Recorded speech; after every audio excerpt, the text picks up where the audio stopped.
Dos cargas puntuales Q1 igual a 3,80 microcoulomb, ¿sí? Este de acá es microcoulomb. Luego la carga Q2 es menos 2,20 microcoulomb, ahí está. Acá tenemos la carga Q1, acá tenemos la carga Q2. Bien, se encuentran en los puntos 0,0 y 0, menos 4,80 metros. Bien, entonces acá está la carga 1, que es 0,0, sí, está justamente en el origen. Y acá te dice que está 0, menos 4,80. O sea, este de acá es 0, menos 4,80, ¿no? En otras palabras, para ser un poquito más práctico, o sea, significa que esta distancia que está acá es 4,80. Sí, la distancia que está ahí. Y también te dice que el potencial eléctrico, ¿no? Y bueno, te dice, determine, halle el potencial eléctrico en el punto Q, que es 3,50,0, esa es la coordenada. O sea, igual, en otras palabras, significa que esta coordenada que está acá es 3,50, el valor de la distancia. Bien, nos pide el potencial eléctrico en este punto Q. Bien, aparte también te dice que hallemos el trabajo realizado por la fuerza externa al trasladar una carga, ¿no? Otra carga desde el infinito hasta el punto Q. Bien, ya, entonces ese es el problema. Básicamente es un problema de potencial eléctrico y de trabajo eléctrico, ¿no? De potencial y de trabajo, que justamente son los valores que nos pide. Ya, entonces por acá yo he graficado la... O sea, es la misma gráfica, básicamente, es la misma gráfica, solamente que lo he puesto de forma general. Sí, acá está el D1, sí, es la distancia, esta distancia que te da de dato de 1, y ahí está la otra distancia que también te da de dato, que es de 2. Acá están todos los valores general texto, el valor de la carga 1, el valor de carga 2, ¿sí? La distancia 1, que justamente lo que, no, lo que decíamos arriba, que vale 4,80, y la distancia 2, que justamente es la que está acá, que vale 3,50, ¿sí? Según las coordenadas que nos dan, ¿eh? Sí, hay que tener en cuenta eso, según las coordenadas que nos dan. Ahí están las coordenadas. De ahí salen esas distancias. Bien, también me da el valor de la carga 3, que justamente es la que nos va a servir para hallar el trabajo realizado, que ese ya es para la parte B, para la pregunta B. Ya. Entonces, acá hay un temita, ¿no? Entonces, nos pide primero que hallemos el potencial eléctrico. Hay que recordar que la fórmula del potencial eléctrico es esta que está acá, ¿no? El potencial es igual a K por la carga entre la distancia. Así nomás, esa es la fórmula del potencial. Acá hay que tener en cuenta algo, ¿eh? O sea, normalmente en problemas anteriores, o bueno, los problemas que vienen, depende del orden, también te piden hallar el campo eléctrico, ¿no? Ha habido varios ejercicios que te piden hallar el campo eléctrico. Pero cuando te dan un sistema de partículas acá, el campo eléctrico lo hallas por medio de vectores, ¿sí? El campo eléctrico sale por medio de vectores, lo repito, pero el potencial eléctrico no es vectorial, ¿ah? El potencial eléctrico, como en este caso, que es lo que nos pide, es un valor directamente.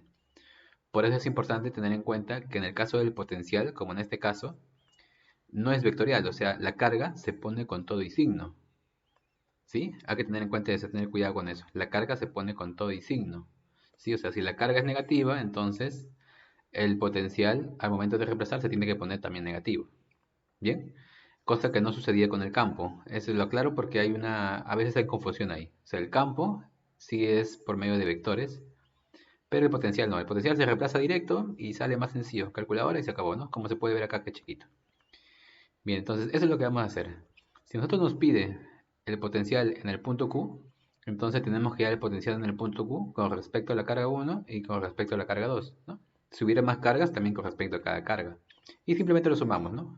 Con respecto a la carga 1 y con respecto a la carga 2, lo sumamos.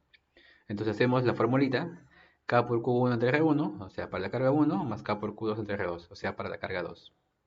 Bien, acá nos damos cuenta de algo para hacerlo un poquito más simplificado. Que el K, que justamente es la constante es 9 por 10 a la 9, pero se repite, ¿no? Si se repite, entonces lo saco afuera, 9 por 10 a la 9, y adentro simplemente pongo, ¿no? Lo que corresponde. Esta es la carga 1, esta es la distancia 1, esta es la carga 2 y esta es la distancia 2. ¿Sí? Esta es la distancia 2.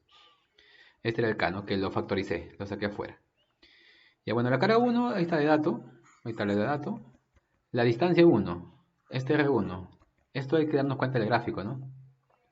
El punto Q está acá. Y si estamos analizando con la carga 1, entonces significa que la distancia que queremos poner es esta, o sea, de 2. Por eso es que de 2 vale 3,50, por eso es que ponemos acá 3,50. Bien, más, ahora la carga 2 entre el Q2, ¿no? La carga 2, bueno, eso también es de dato, menos 2,20 microcoulombs. Ahí está, con todo y signo, como comentaba, es con todo y signo. micro, que es 10 a la menos 6, ahí está, entre la distancia 2. Ahora, la distancia 2 es la distancia de la carga a la otra carga 2. Perdón, la distancia del punto Q, la distancia del punto Q a la carga 2. O sea, esta distancia que está acá. Pero esa distancia que está ahí nos damos cuenta que está formando un triángulo, o sea, es la hipotenusa del triángulo. El triángulo donde los catetos es de 1 y de 2. Entonces esta distancia va a ser la raíz cuadrada de 1 al cuadrado más de 2 al cuadrado. Que justamente eso de ahí es Pitágoras, ¿sí o no? Entonces si es Pitágoras, eso es lo que he puesto acá, ¿no? De 1 vale 4,8 y de 2 vale 3,50, ¿no? Que es lo que está acá. La distancia, la raíz cuadrada de 3,50 al cuadrado más 4,80 al cuadrado. Ahí está, por medio de Pitágoras. Entonces esto simplemente se mete en la calculadora, se reemplaza y sale ese valor, que es justamente el potencial en ese punto Q. Ya, esa es la parte A. La parte B nos dice que hallemos el trabajo realizado, ¿sí? El trabajo realizado por la fuerza externa. Entonces, eso también es una formulita.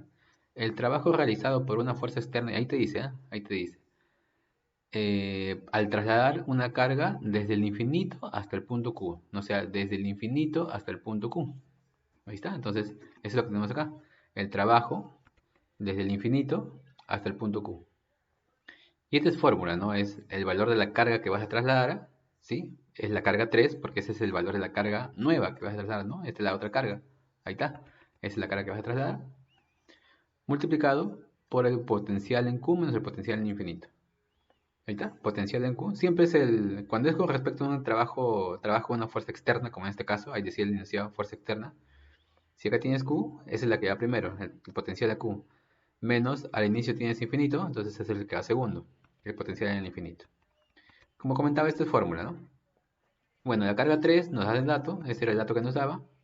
El potencial en Q es básicamente lo que acabamos de hallar acá, en el paso previo. Y el potencial en el infinito, por teoría, es cero. ¿Sí? Porque ya prácticamente si la carga está demasiado lejana, o sea, al infinito demasiado lejana, la interacción prácticamente es nula, ¿no? O sea, prácticamente no le afecta en nada, ¿no? Normalmente hay potencial, hay interacción cuando las cargas están relativamente cerca. Pero si está al infinito, o sea, ya está muy lejano, entonces no hay interacción, por eso es cero, ¿no? Entonces se calcula ahora y ese sale el valor del trabajo eléctrico por la fuerza externa, ¿sí?